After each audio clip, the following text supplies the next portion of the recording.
dalka yaa iskale وسؤال داويني دلك يا إسكالي كداع دوامالي ودني قاد دالالي كدافع عيالي ديككي وداد شالي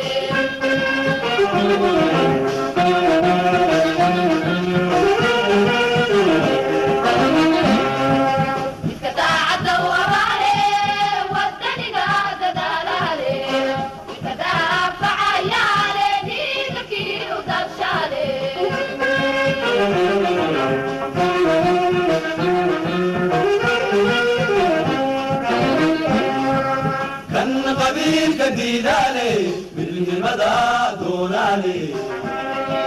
كان قبيل كديدالي بدني مدى دونالي كان ديدي هوشتالي كان لعب كدور سنو وحكستا ودقاتو وديك جيري دحدي سالي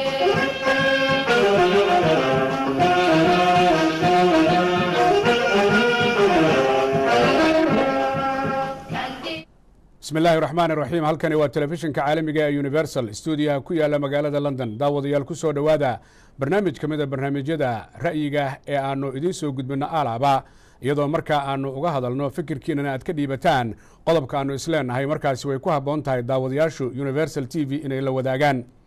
si toos ah ayaad uga dheehanaysaan Universal TV dacallada adduunka iyo waliba Facebooka Universal oo aad si toos ah u dheehanaysaan meel kasto aad dunida ka joogtaan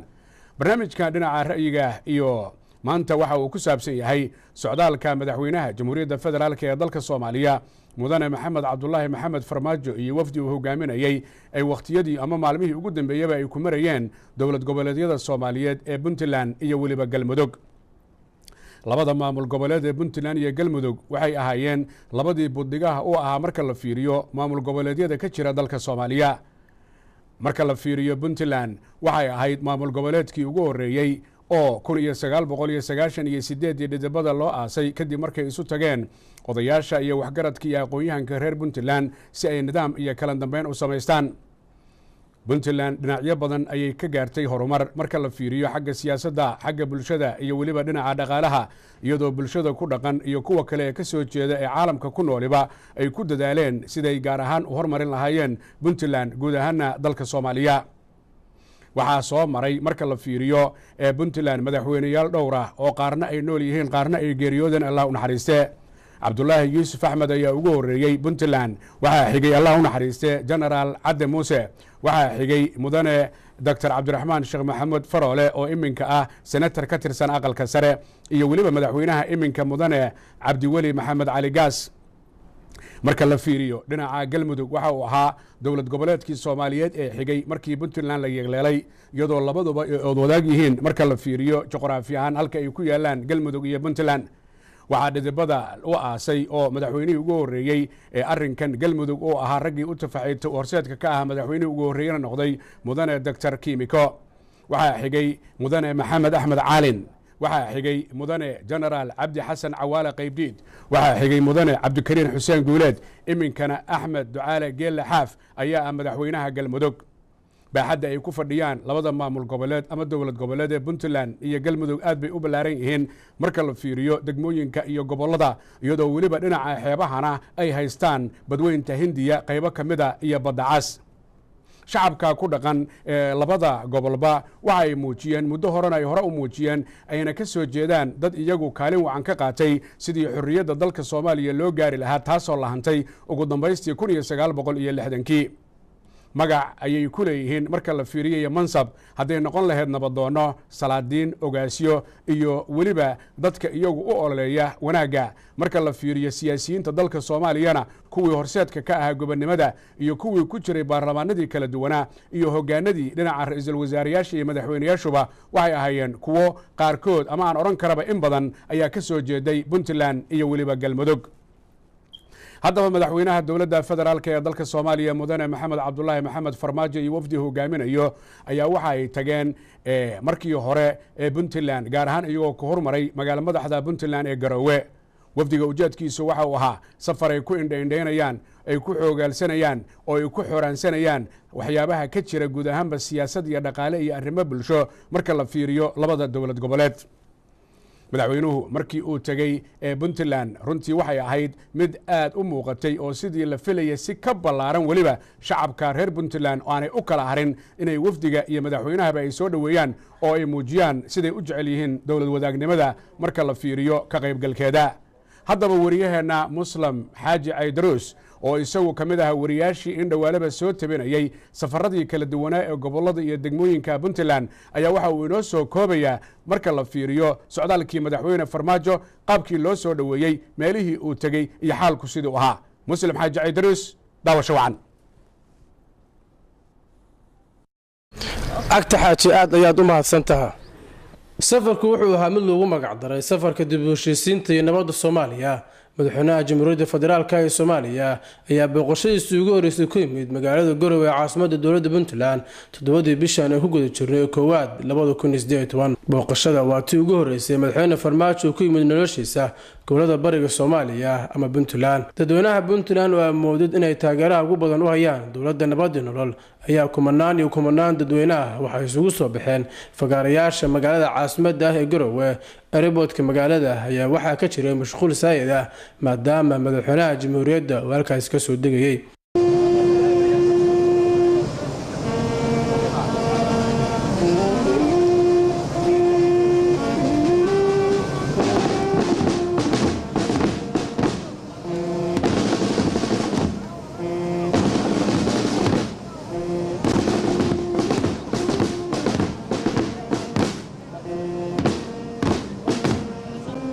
booqashada madaxweynaha ayaa sidoo kale waxaa ka mid ahaa inuu madaxweynaha furo garoonka diyaaradaha caalamiga ah ee Garowe oo noqonaya kii labaad oo caalami ah oo ay Puntland yeelato. madaxweynaha wuxuu gacan qaaday boqolaal dadweyne ah oo ka mid ahaa kuwii ku soo dhaweeyay garoonka diyaaradaha caalamiga ah ee Garowe isagoona intaas kadib loo galbiyay magaalada gudaheeda. madaxweynaha ayaa si kalsooni ku jirto waxa uu u dhexlugayay wadada dheer ee magaalada dhexmarta ilaa iyo barxadda weyn ee caasimadda Garowe oo ay ku sugnaayeen kumanaan ka mid ah taageerayaasha madaxweyne Farmaajo.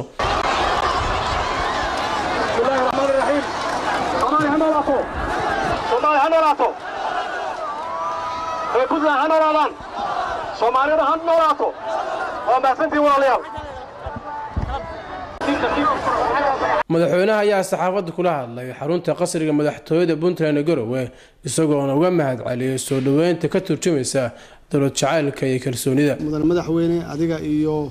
dowladdaadaba sida sharafta leh oo wanaagsan ee aad noogu soo dhaweyseen aniga iyo wafdigeyga. xaqiiqatan laba jeer hore yaan baajinay duruufo shaqo awgeed.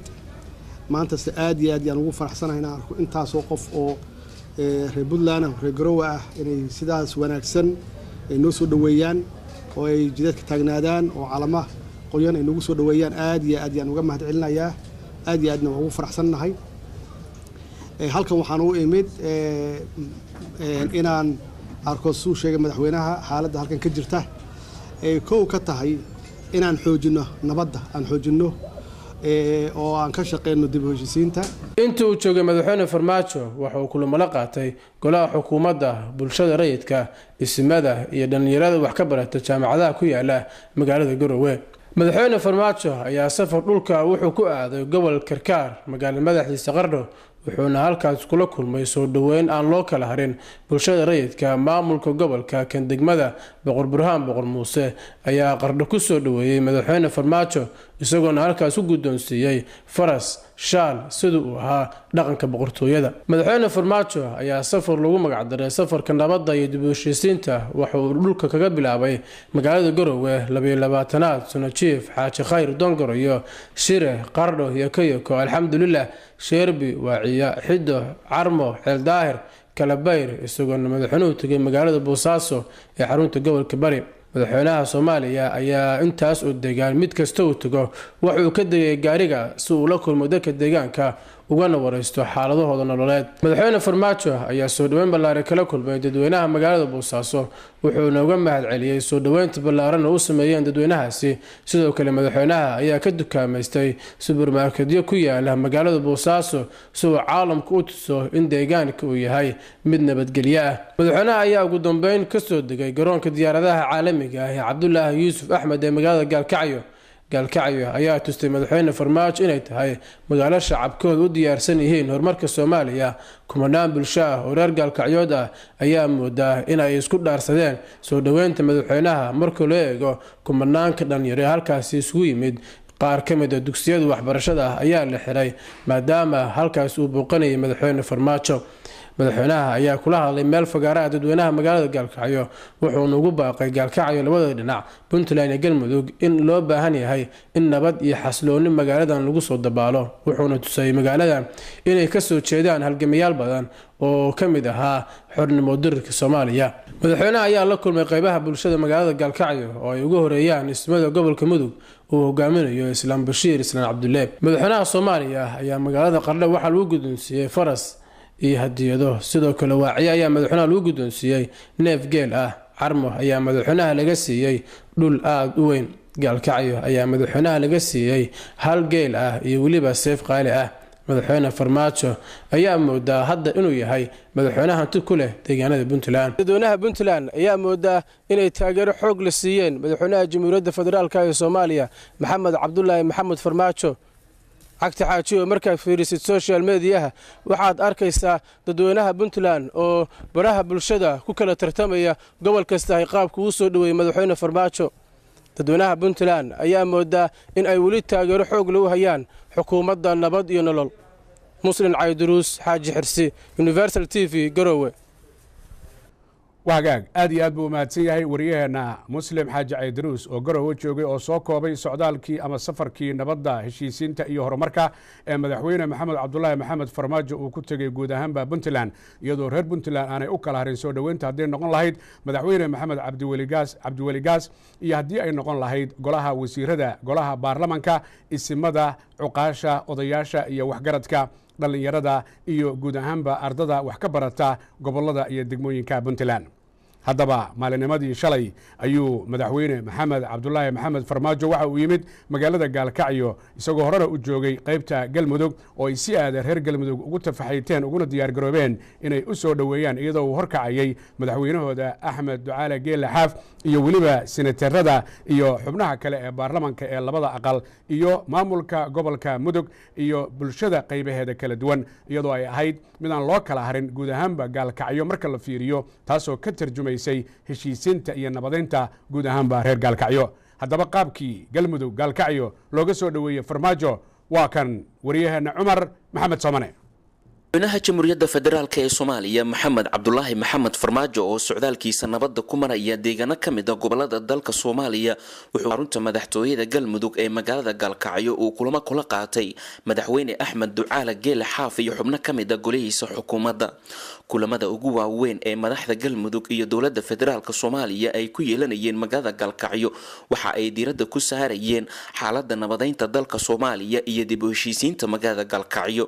dadweyne ka mid ah ku dhaqan magaaladan ayaa sida daadadkii oo kale u soo buux dhaafiyay wadada laamiga ah ee isku xidha magaalada ilaa madaxtooyada dowlad goboleedka Galmudug waxaana dhammaantood ay muujinayeen dhiiranaantooda ku aadan taageerida madaxweyne Farmaajo iyo xukuumaddiisa. Axmed Ducaale Geelle Xaaf madaxweynaha martida loo yahay ee Galmudug ayaa xarunta Galmudug ka sheegay ahmiyadda ay ka dhigan tahay in dadweynaha ku dhaqan magaalada Gaalkacyo uu meel fagaaraha kala hadlo madaxweyne Maxamed Cabdullaahi Farmaajo. Galmudug maantay nasiib waxay u yeeshay inay maaragtay aad u soo dhaweyso madaxweynahoodii dowladda federaalka ah iyo wafdiga. marka ugu horreysa waxaan idiin sheegayaa madaxweynaha waxaan rabnaa inaan soo dejinno Gaalkacyo.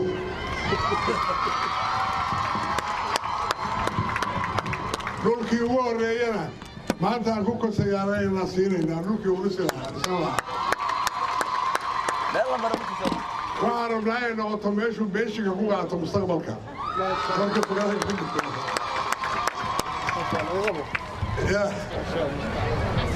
waxaan markaa aad iyo aad ugu mahad celinayaa dadweynaha iyo maaragtay maamulka iyo dadka aad iyo aad maaragtay bannaanka maanta u soo baxay oo halkan jooga waa idin salaamaynaa madaxweynaha waad soo dhowayseen wax allaaliyo wixii madaxweynaha aan uga baahannaana waa u dhiibaynaa maantay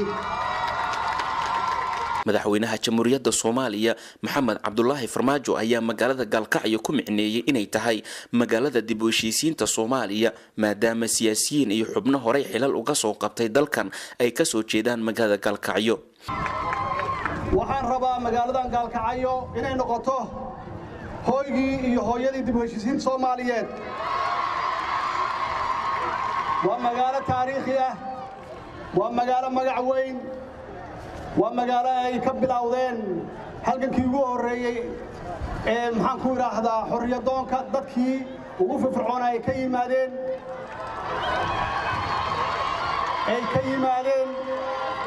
siyaasiyiinteennii ugu wanaagsanaa ugu horeeyay Allah u naxariistee Cabdullaahi Ciise barnaamijka ugu horeeyay Soomaaliya barnaamijkii ku xigay Cabdirashiid Cali Sharmaake Allah u naxariistee oo kadibna noqday madaxweyne noqday Allah u naxariisto waxay ahaayeen runtii dadkii Soomaaliya midnimadeeda ka shaqeeyay oo ay ahayd inaan sii xoojino inaan wadno ma aha inaan dib u noqonno. socdaalka nabadda ee Farmaajo iyo wafdigiisa ay ku marayaan deegaano ka tirsan gobolada dalka imikase ay ku sugan yihiin magaalada Gaalkacyo waxay qayb ka tahay socdaalkiisa nabadda ee dalkan uu ku marayo. ha yeeshee madaxweynaha jamhuuriyadda Soomaaliya iyo wafdigiisa maalmaha soo socda waxaa la filayaa in socdaal qayb ka ah midka nabadda dalka Soomaaliya uu ku maro deegaano ka mid ah gobolada dhexe ee dalka Soomaaliya. Cumar Maxamed Somane, Universal TV, Gaalkacyo. وهجاج أدي أدبو ما تسيه وريهنا عمر محمد صومري أو وفدي مدحوين فرماج لسه عدي ملك استوى تجمع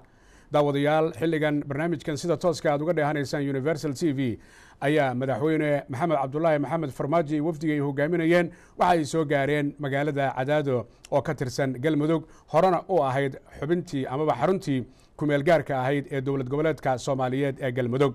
reer cadaado saaka waa berigii marka laga bilaabo uma aanay kala harin odayaasha waxgaradka aqoon-yahanka dhalinyarada iyo ardaduba inay soo marxabeeyaan oo ay soo dhoweeyaan madaxweyne maxamed cabdulaahi maxamed farmaajo iyadoo weliba ay hor socdaan xubnaha ka socda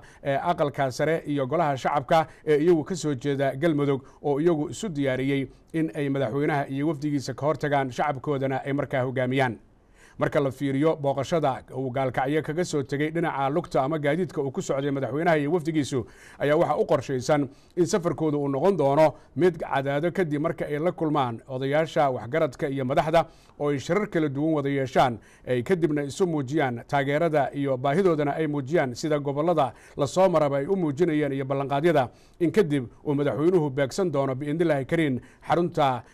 dowlad goboleedka Soomaaliyeed ee Galmudug ee magaalada Dhuusamareeb oo si aad looga diyaar garoobay iyadoo ay joogaan xubnihii aqalka sare iyo waliba xubnihii golaha shacabka iyo waliba iyadoo maanta soo gaaray wafdi uu hogaaminayo gudoomiyaha gobolka Banaadir ahna duqa magaalada Muqdisho mudane Taabid Cabdi Maxamed. marka taas waxay ka tarjumaysaa inaan madaxweyne Farmaajo iyo wafdigiisa aan loo kala harin reer Puntland iyo reer Galmudug si ay deegaanadooda kala duwan ay ugu soo dhaweyn lahaayeen. haddaba daawade sidaad u aragtaa socdaalka dhinaca nabadda dib u heshiisiinta iyo horumarka ee madaxweyne Farmaajo uu ku kala bixinayo Puntland iyo Galmudug? arrintaasi waa arrin aad fikirkaaga fayow ka dhiiba kartid adigoo daawada Soomaaliyeed oo Universal TV ka dheehanaya meel ka mid ah caalamka. telefoonka ugu horeeya ayaan markaan u gudbayaa. salaamu calaykum waraxmatullahi wabarakaatuh. wahagaag daawade waa socdaalkii lagu magacaabay socdaalkii dhinaca nabadda, socdaalkii dhinaca horumarka, socdaalkii dhinaca dib u heshiisiinta. degmo kasta oo uu tago madaxweyne Farmaajo waxa uu ka dhageysanayay waxgaradka iyo odayaasha iyo cuqaasha iyo aqoon-yahanka iyo madaxda sare ee degmo kasta xaalkoodu sida uu yahay, arrimaha iminka ka taagan xagga nabadgelyada, siyaasadda iyo weliba xagga arrimaha bulshada iyo iyada lafteeda oo uu madaxweynuhu uu ka codsanayay mar walba meeshuu tagaba inay dadku isku duubnaadaan oo Soomaalinimada ay u heliyaan iyo wanaagga, taasoo ah mid aad iyo aad u wanaagsan iyo ballanqaadka ay sameeyaan shacabka Soomaaliyeed. laynka telefoonka asalaamu calaykum waraxmatullahi wabarakaatu. وعليكم السلام ورحمة الله وبركاته معنا كجرة adaa ku jira walaal waa ku soo dhaweynaya magacaaga halkaad joogtid. أنا مقعي وحال ده خضراء إيساء وحن كنا لهاي لندن حافظة كمدن haye يا بانو فرح سنة هاي وأنا كل راعي مدحوينها وحب السمية وحنا السومالوين كعب سنة يا عكت حاجيو إن إلهي كبقان si aan hore ugu soconana aan gadaal loo noqonin naga daayaan qoqobka iyo qurunka magaalada anigu galmudug baan kasoo jeedaa reer galmudug waxaan rabaa maanta inay muujiyaan nabadda Soomaaliya sidii madaxweynuhu u sheegay oo uu yiri meeshaan waa meeshii mudug bishil galmudug ay ka soo baxeen dadkii ugu horeeyay ee Soomaalinimada u horseeda marka walaalayaal waxaan baryaynaa in dadka reer galmudug maanta nabad bishil dhuusamareeb سنوي جماعة يوحى إسهايسته إلى عبود واقبلن بل إن لمدايا دتك إن دتك إسراعان سيدي أن أهانجرني أصل كاني فرع إن أن كسر جني أنا أهدد إسلام وإلهي يقانا ولا لا أو هذا الشيء هذه أنا أعد ما سنتعكس حاجة وهاجاك وقدم بيستي شعبك جودها وانو أرجني laga soo bilaabo Garowe Qardho Boosaaso Gaalkacyo Cadaado oo iminka la joogo iyadoo ay diyaarsan yihiin qaybihii kale ee Galmudug iyo degmooyinkii shacabku dadka gudaha jooga waanu aragna dareenkooda dhibaatada iyo culayskuna ayagay ku dhacaan kuwa qurbaha jooga ee Soomaaliya ee iyagu aan arkaynin waxa ay arkayaan kuwa gudaha jooga iyo wanaagaad aragtay maxaad u sheegaysaa adigoo jooga Camden iyo London walaalo waxaan u sheegayaa annaga dadkeena gudaha ku jira dadkeena qurbaha ah oo ku nool London qurbaha ku nool waxaan leeyahay war hada cudurka London buu ku haray iyo qurbahaba balaaya kama jirto wadanku dadku wuu israbaa meel walba hadda hooyaday Muqdisho tagtay waxaan wanaag iyo ahayn khayrna kama is sheegin marka waxaan leeyahay dadkiina dibadaha joogo dayaco dadku haysto horta waa adinka dadka dalka u baahano dhaxantu iyo qabowgu dilay ubadkoodii walwalayo oo goorigaana waa adinka maslaxada qaata wanaagana qaata qof waliba meesha aad joogtid ducada ka hay khayrkana ka sheeg wanaagana ku hadaaq xumaantana naga reeb ilaahay ka baqa dadka qurbaha joogo waa midaysanay Soomaali baan nahay aan midowno aan midnimadayadii diyaaradii Soomaali Airlines baan u bukaa mar kaliya inaan fuulo aada u mahadsantaa walaal waan rajeynayaa waana ku mahad celinayaa goobaabadaada iyo ka qaybgalka barnaamijka laynka kale ee telefoonka asalaamu calaykum waraxmatullahi wabarakaatu وعليكم السلام ورحمة الله وبركاته. walaal waa ku soo dhaweynaya magacaaga halkaad joogtid magacii walaal waa Maxamed Xuseen oo joogo Koonfur Afrika aad iyo aad u mahadsantahay cagma dhigay waa ku salaamaya Maxamed telefishinka iska gaabi sideed u aragtaa socdaalka madaxweyne Farmaajo ee Puntland iyo Galmudug wallahi waxaan u arkaa wax wanaagsan waa madaxweynihiinii oo dalkiisii marba meel tagaya si wanaagsan ay u soo dhaweynayaan dadka aad iyo aad baan ugu riyaaqnay haddaan nahay dadka qurbaha joogo waana wax ku dayasho mudan oo madaxweyne kasta oo dalka soo maro loogu baahan yahay inuu sameeyo waagaag South Africa Soomaalida joogta dhibaato badan ayay ku qabaan South Africa waxaana dhibaatada keenay dagaaladii sokeeye haddii iminka madaxweynihii uu ku baaqay nabad iyo wanaag dalkiina uu nabad noqonayo dadkiina South Africa jooga maxay idin qorshaysan mustaqbalka dhow haddii ay baydmo mustaqbalka dhow insha Allah waxaan u qorshaysan inaan dalkeena ku noqono madaxweynaheena iyo dadka Soomaaliyeed bala wada shaqeyno kulli haddana nabad iyo idin fiican ayaa noo muuqdo sidaan ku noqon lahayna waan ku guda jirnaa insha Allah haddii Ilaahay yiraahdo waxa hadda dalka ka socdana waa wax aad iyo aad u wanaagsan telefishinka Universal ayaaba qayb ka horumarka dalka ka socda sidaan leeyahay aada u mahadsan tahay adigoo jooga South Africa waa ku mahad celinaya ma sha Allah laynka kale ee telefoonka iyo barnaamijkeena salaamu calaykum waraxmatullaahi wabarakaatu وعليكم السلام ورحمة الله وبركاته. walaal waa ku soo dhaweynaya magacaaga halkaad joogtid aad magacayga waxa la yiraahdaa Sharmaarke waxaan joogaa London waxaan rabaa inaan ka qayb qaato arrintan madaxweynaha iyo soo dhaweyntiisa haye sidaad u aragtaa socdaalka madaxweyne Farmaajo ee Puntland iyo Galmudug aad baan ugu faraxsanahay soo dhaweynta anigu waxaan ka yimid magaalada Gaalkacyo waxaan ahay labada dhinacba si isku mid ah ayaa loo soo dhaweeyay dadku waa wada faraxsanaayeen arrintan dib heshiisiinta oo wadana waxaan aad iyo aad baan u soo dhaweynaynaa dadka reer Gaalkacyo waa dad wada dhashay waa dad walaala ah dad isku mid ah sida aniga oo kale ayay labada dhinacba yihiin marka maxay ahayd aad baan ugu faraxsanahay madaxweynaha iyo imaatinkiisa iyo rajada dib u soo lanarinta arrimaha dib heshiisiinta waana soo dhaweynaynaa meelaha uu ku sii socdana waxaan ugu baaqaynaa inay taas kale u soo dhaweeyaan insha Allah maadaama aad tiri magaalada gaalkacyo ayaan ka soo jeedaa soomaalidu markay xifaaltamayso ama ay kaftamayso waxay yidhaahdaan qofka gaalkacyo ka yimid waa dhib badan yahay laakiin ma u muuqataa soo dhoweynta madaxweynaha iyo ballanqaadka nabadgelyada iyo hagaaga in arrintaas ay beeninayso wixii dhib la sheegaya meesha ay ka baxayaan aada iyo aad cabdi xaaji waa run dad gaalkacyo waa dad firfircoon oo dhib ku badan yahay oo maxay ahayto sida dadku ay ka sheegeen aynan u badnayn oo dadka anigu waa dhaweyd baan tegay dadku qalbiyan ayay u naceen colaada iyo dhibaatada iyo waxa dadku ay yani dhibaatooyinka soo maray waa dad usoo jeeda mar un ilaahay usoo diro maxay ahayd sida farmaajo kale nin ah oo madaxweyne daacad ah oo qalbiyan dadka u walaaleeya marka macnaa waxa weyn aad baan ugu faraxsanaa inaan soo dhaweyno waxaan kale ugu baaqaynaa anigu reer galkacadaan nahay meelaha colaadaha laga soo sheegayo sida xuduudaha somaliland oo kale in ilaahay dadka inaan dhibaatayn oo baaq yani nabadeed inaan usoo jeedin oo dadku waa walaalo sidaan u heshiinay inay iyaguna heshiiyaan dadka yani madaxdaaba hadhowta mas-uulka wixii meesha ka dhaca aad iyo aad baad umahadsan tahay adigoo jooga london barnaamijkana igala qayb galay laynka kale ee telefoonka asalaamu calaykum waraxmat ullahi wabarakaatu wacalaykum asalaam waraxmat ullahi wabarakaatu ha waa kusoo dhaweynaya magacaaga halkaad joogto walaalo waa dhawaa cagmadhige xaylo uu joogo dalka sweden xaylo waa kusoo dhaweynayaa sideed u aragtaa socdaalka madaxweyne farmaajo iyo wafdigiisa ee puntland ay ku soo mareen iminkana ay galmudug ku marayaan guud ahaanba deegaanadiisa walahi socdaalka madaxweynaha waa socdaal aada u fiican xilligii loo baahnaayo inuu kusoo aado waxaa la dhihi karaa socdaalkii nabadda ee madaxweynaha waa gartay waana socdaal aada loogu baahnaayo oo soomaalida aada u soo dhaweeyeen madaxweynuhuna wuxuu sameeyey xilligu ugu fiicnaay oo isdhihi kara soomaaliya maanta waxay u baahan tahay dibusishiin u dhex dhigo ummadda soomaaliyeed waa gartay maxaa la gudboon raggiina xaylow aad ka mid tahay ee scandinavianka ama yurubta kale ama jooga dhinaca australia ilaa america ilaa canada yurubta dadkaas aan u bislayn nabadda iyo wanaagga maxaa la gudboon waxaana la gudboon dalkeena inaan soomaaliya taageerno inaan dowladnimada iyo nidaamka sharciga aan uhelino si dalkeena oo u noqdo dal xasiloon oo sharciga shaqeeyo oo soomaaliyana dalkooda dib ay ugu laabtaan mida keliya aan u baahannaha waxay tahay inaan dalkeena ku laabano dowladana waa dowlad shacbi ah madaxweynaha iyo ra-iisul wasaarahana waa niman aada ku fahamsan oo shaqeynaya marka soomaalida waxaan ku baahanahay inay dowladda taageerto garab aan sina meel walba aan joogno dowladda aan uhelino dhinaca kale marka la fiiriyo socdaalka madaxweynaha ka sokow dadaallo xoogle ayaa socda isku xirka soomaaliya iyo wadamada caalamka dhinaca horumarinta dhaqaalaha heshiisye ayaa jira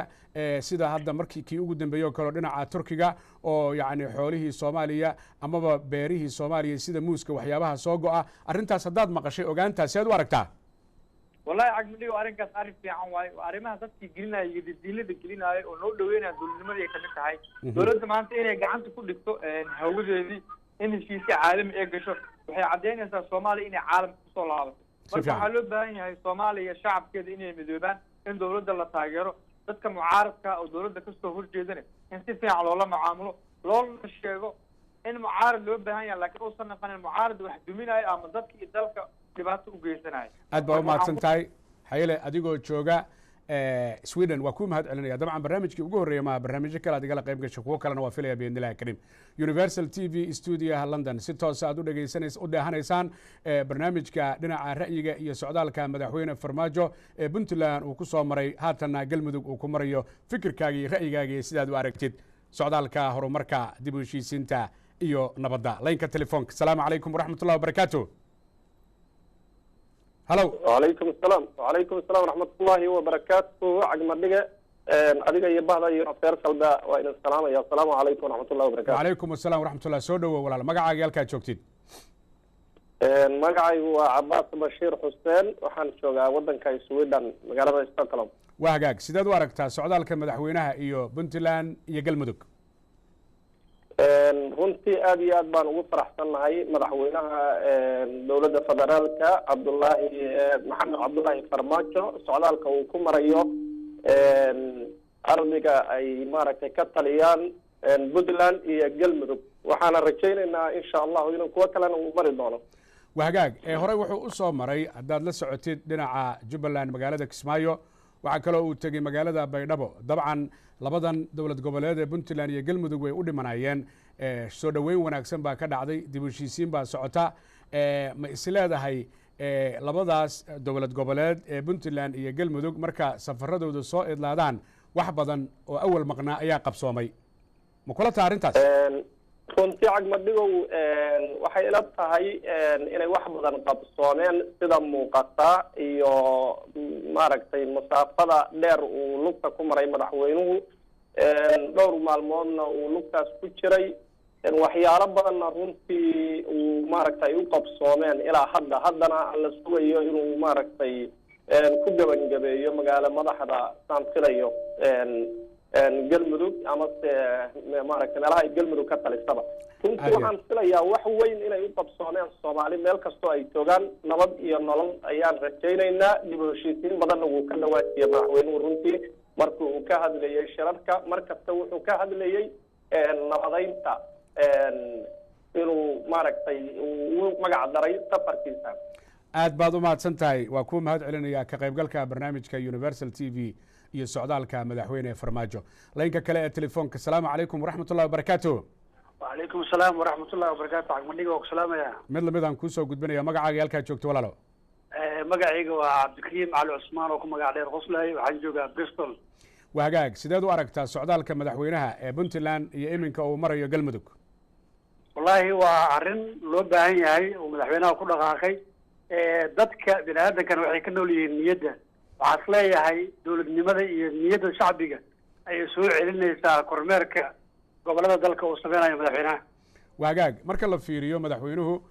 hadalladiisa waxaa ku badnaa nabadda in laga shaqeeyo in la heshiiyo dowladda in la taageero degmooyinka uu soo marayna haatan aan kula hadlayana uu cadaado lagu soo dhaweynayo saacaddan barnaamijkani uu socdo tooska ah ee universal in ay u muujiyaan baahida ay qabaan oo ay dowladda federaalka ka filayaan iyo madaxweynaha laftiisa oo ku gubaabinaya dadka dowladdooda inay tahay tii shacabka oo ay la shaqeeyaan siaad u aragtaa qoslaya arrintaas wallahi maxamed waa arrin aada u muhiimsan waaye gaar ahaan markaan ka hadlo gobolka galgaduud waan ognahay qeybo kamid a waxaa haystaan nimanka nabaddiidka ee al-shabaab marka fursaddan waxaan leeyahay reer galmudug inay ka faa'iidaystaan madaxweynaha waxa ay uga baahan yihiin iyo dowladooda waxay uga baahan yihiin inay hordhigaan madaxda galmudugna waxaan ayagana si toosa u faraa inay gacmaha isqabsadaan waxaana soo dhaweynayaa maanta in ay u fadhi doonaan ama beritoole isku darsanka isku darsameen labada caasimadood ee kumeel gaarka iyo midda rasmiga ah dhuusamareeb iyo cadaado marka waxaa is leeyahay madaxweynaha booqashooyinka uu ku sameeyo gobolada gaar ahaan galmudug waxay u noqonaysaa fursad aada u weyn haddii ay sida ay tahay oo dowladnimada ay uga shaqeeyaan inay madaxweynaha kusoo dhaweeyaan marka codsigooda ha ku daraano sida looga xorey lahay gobolada kale ee degmooyinka kale ee ka dhiman galmudug marka aada u soo dhaweynaya aad baad u mahadsan tahay adigoo jooga bristol laynka kale ee telefoonka asalaamu calaykum waraxmatullahi wabarakaatu calaykum asalaam soo dhawow walaal magacaaga halkaa joogtid walaal magacaan joogo waa garow aan joogaa walaal macaan cagmadhiga aad baan kuu salaamayaa barnaamijka ka hadgalo university t london aad baan kusoo dhaweynaya anigana waa kusoo dhaweynaya adigoo garowe jooga magaala madaxda puntland waad joogtay markii madaxweynuhu yimid dabcan ka waran dareenka shacabka aad kamid tahay wallahi saax meeshaan joogno horta aad baan u xirnay meeradii anigu aan joogay waa xiray hadda aan kula hadlay meeradeeda calaamaha ka laalaabo waxaa la dhahaa e-business baa la dhahaa ma garan si fiican waa dadka garow jooga dhan u yaqaanaan sawiro badan oo ku arka facebooka madaxweynaha jamhuuriyadda federaalka aad baan ugula dhaxnay soloweedka ma garan ya aad baan uga soo qayb galay waa ka shaqayseen maasha allah looma kala harin looma kala harin waa soomaalida ee meel walba ay joogaan waxaan leenahay soomaaliya way israacday wixii mucaarad oo waxaan leeyahay nagu soo biira soomaaliya ha midowdo aanu ka baxno sidii lixdankii oo kale swal oo kale waanu baxnay haddana insha allah waxaan rajaynaynaa wadadii nabadda iyo horumarkeena nacagta saarnay waan rajaynaynaa insha allah soomaaliya waa hagaag aad baad u mahadsan tahay adigoo jooga garowe magaala madaxda puntland oo madaxweynuhu safarkiisa uu ka bilaabay laynka kale ee telefoonka asalaamu calaykum waraxmatullahi wabarakaatu calaykum asalaam cabdi xaaji waa ku salaamay waa batuulo xaashi waa ku soo dhaweynaya batuulo xaashi ka waran socdaalka madaxweyne farmaajo ee puntland iyo galmudug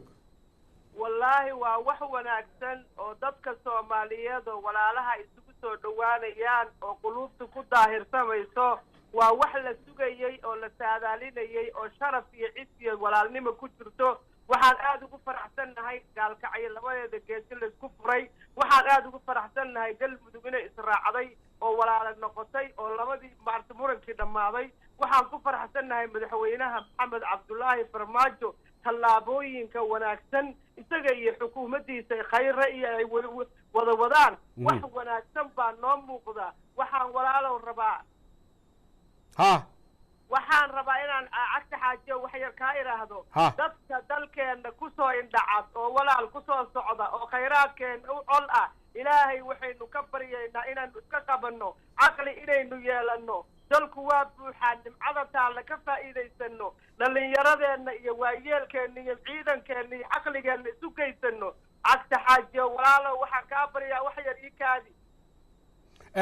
waa ku siinayaa fursad waxaad u egtaa may maqashaa batuula xaashi si fiican baan kuu maqlaa xalay maadaama aad dadka guubaabisay tix yar haddaad ma tirin kartaa oo aad kula hadlaysid guud ahaanba soomaalida haddaad jaanis siiso waan tirinayaa tix baan tirinayaa haddaad jaanis waa ku siiyey bilow batuula xaashi bilow khayr allaha ku siiyo imaaraadka iyo carabay ammaanna sii arlada noo dhaafa ciideenna aaminka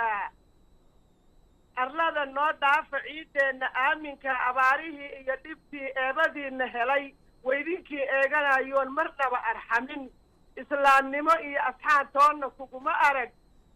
ee aafadaad geysato meel walbaba il daran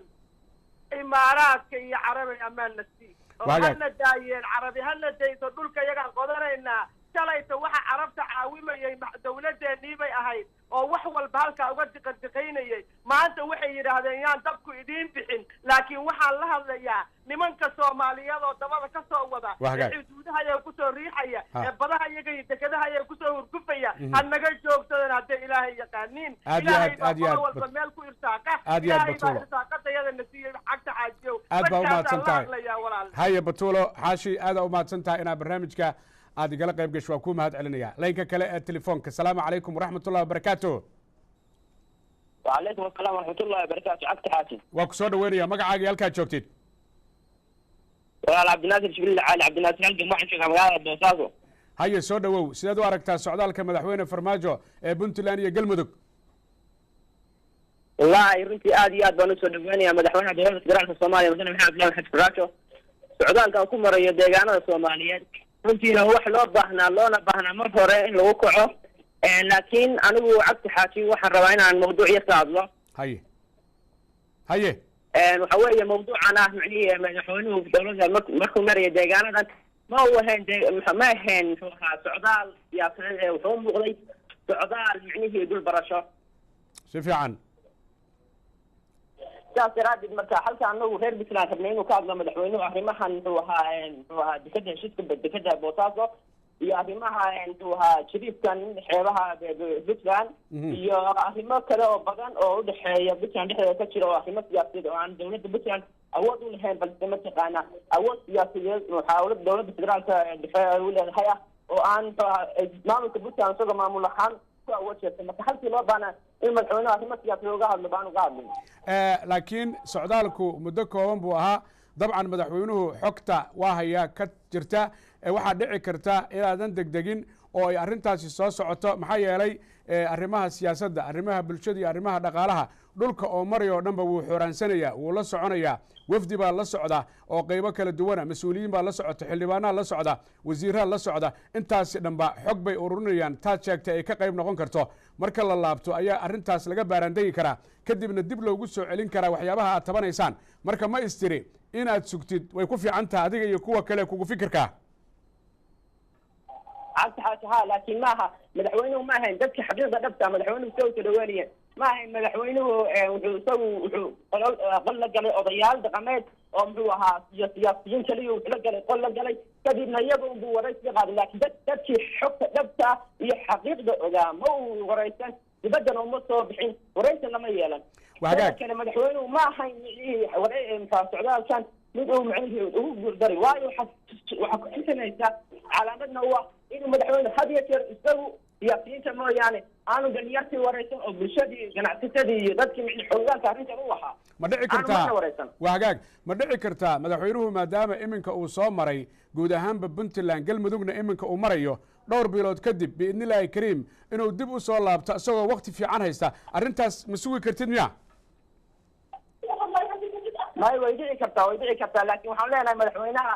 mar hadduu socdaalkan maray wax badanna sii arkay siyaasiyiintiina uu sii arkay waxaan ku rajo weynaa insha allah inuu markaba soo noqdo muxuu ahaa deegaanada soomaaliyeed ee kale macnaha weli ka jiraan dhibaatooyinka badan insha allah waxaan ku rajo weynaa inuu insha allah tacaala aad iyo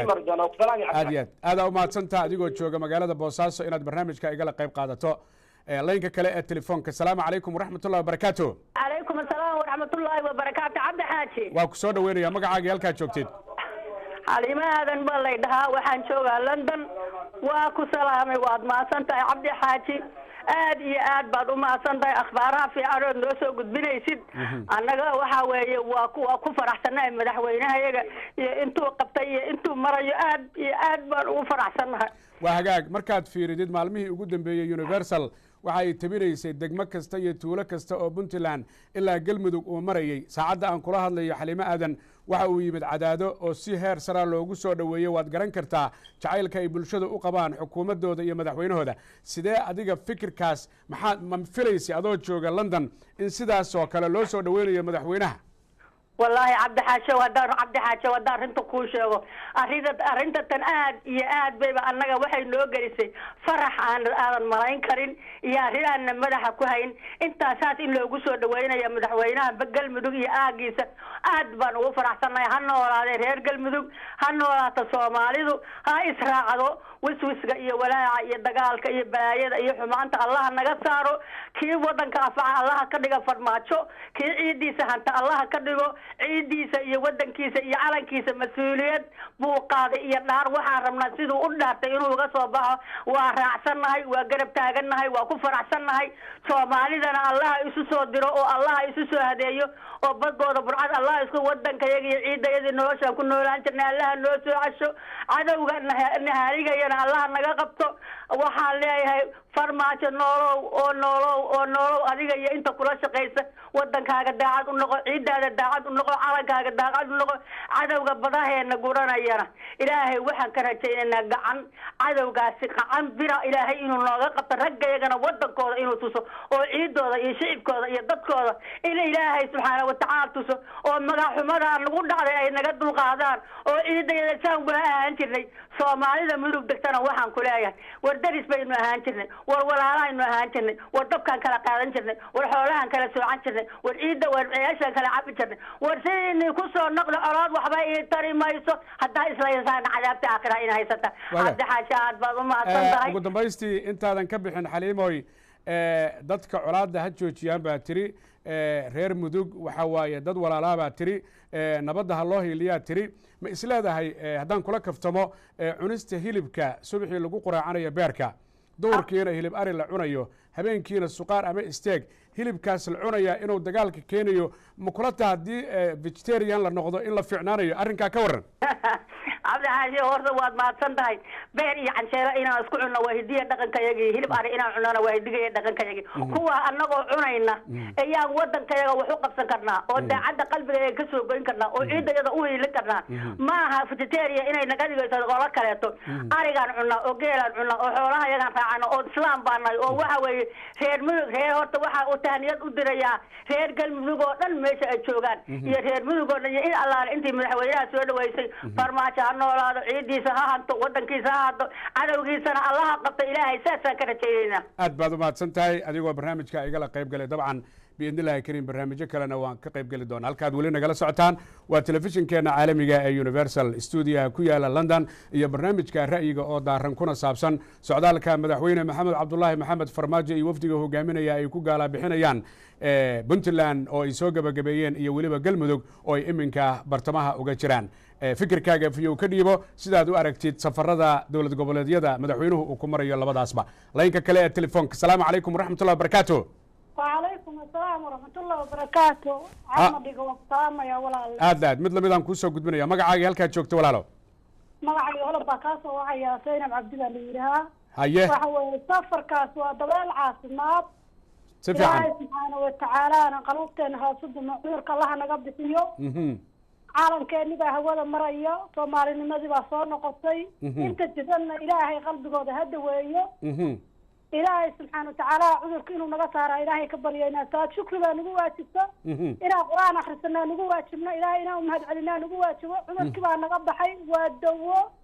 inta qalbigooda waxa iyo qabiilka iyo quranka ku jirana allaha ka bixi baan leeyahay aad baa umahadsan tahay dabcan waa duceysay allah ka aqbalo barnaamijka ka qaybgalkiisana waa kaaga mahad celinaya laynka kale ee telefoonka asalaamu calaykum waraxmatullahi wabarakaatu halo waxaan marayaa waalkii soo dhawow magacaaga iyo halkaad joogtid waxaan joogaa Germany baan joogaa waa Maxamed Cabdi weeyaan maxamed cabdi soo dhawow haye socdaalka farmaajo ma la socotaa adigu si fiican baan ula socdaa cagta xaaji waan ku salaamay marka hore marka labaad maasha allah waxaan leeyahay waa guul iyo gobonimo maanta dee kulley qofkii damiir iyo wuxuun leh yani juruuraca kaa kacaysa marka aad waxaa aragto waxaad arkaysaa inuu qarankii soomaaliyeed iyo ummadda soomaaliyeed in ay ismaqleen isku duba dhacday marka insha allahu tacaala aad iyo aad waxaan waa wax lagu farxo oo mataqaana ilaahay halkaa ay maanta taagan yihiin kama soo celiyey waxaan leenahay hore qaranku waa u socdo aad iyo aad shacabku mataqaana meel uu joogaba shacabka soomaaliyeed gacmaha isqabsadaan aad iyo aad waxa mataqaanaaye nabadda iyo mataqaanaaye nolosha ayaa isku xidhan waxa mataqaanaaye adduunka oo dhan u dana unba soomaaliyana u dana adduunka oo dhan nabad baa u dana horumar baa u dana hadduu horumar yimaado qof walba halkiisa ku gaaraysaa mataqaanaaye waxa uu rabi si fiican ummadda waxa deeqi waa cadaaladda waa isku filaashihi iyo wadaninimada marka insha allah waxaan muuqata mataqaanaa inkasaalo fiican baan arkaynaa shacabku ilaahay mataqaanaaye shacabku isku qulu furan yihiin waxaan leenahay bal siyaasiyiintana shacabka inay la jaan qaadaan ma ka rajeynayna insha allah oo dareenka shacabka ka turjumaan aad baad umahadsantaha adigoo Germany jooga telefonka waa gabagabo daawadayaal barnaamijku laakiin dabcan ma noqon doono barnaamijka ugu dambeeya noocan oo kale ah bal aan soo qabto labada telefoon oo u dambaysa asalaamu calaykum waraxmatullahi wabarakaatu calaykum salaam soo dhawow magacaaga halkaad joogtid agta xaaji walilina baadiyow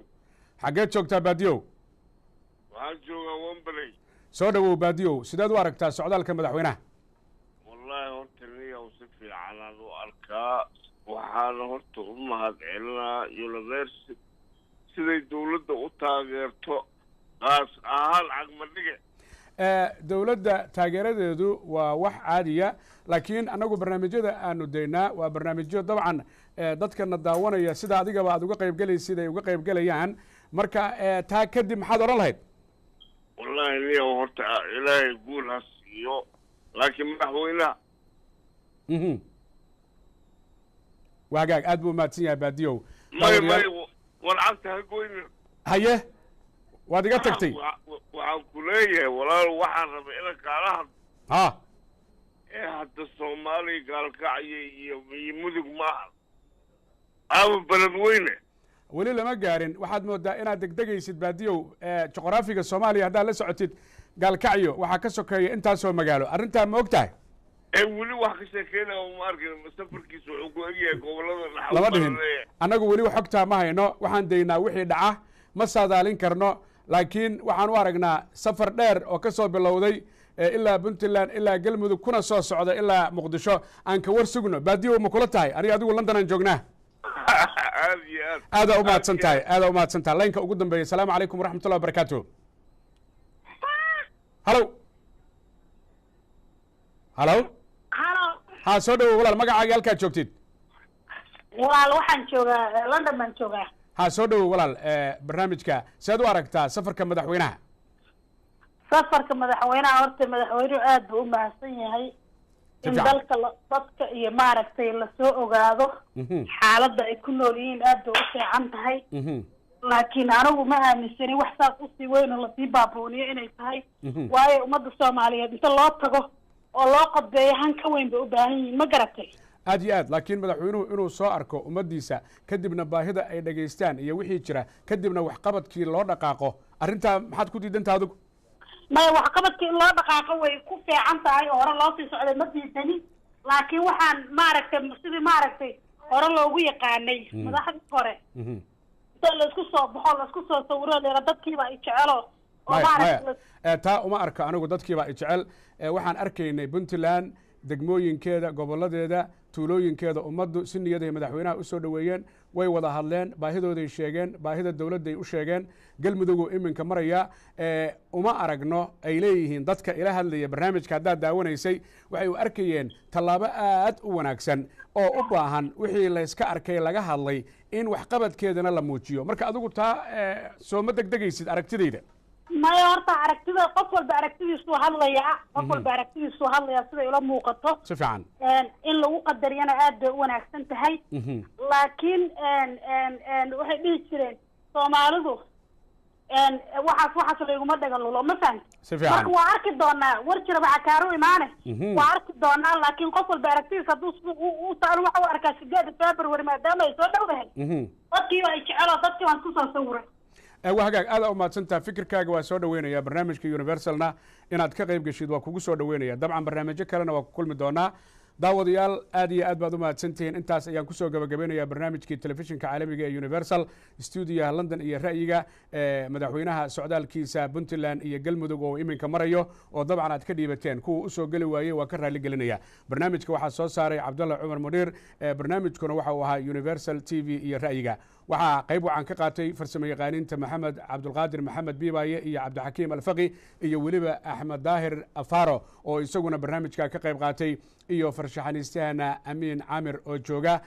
gobolka alberta magaalada edmonton ee dalka canada daawadayaal meel kastoo aad joogtaan waa maxamed axmed xaaji cagmadhiga oo idin leh intaan u yarahay intaan u weynahay inta jinkeeya daawadayaal waa dhammaantiina meel kastood naga dhehanayseen isma aynaan dhaafina tan iyo intaynu ku kulmayno barnaamijkan lamida wasalaamu calaykum waraxmat ullahi tacaala wabarakaatu وسؤال داويني دلك يا إسكالي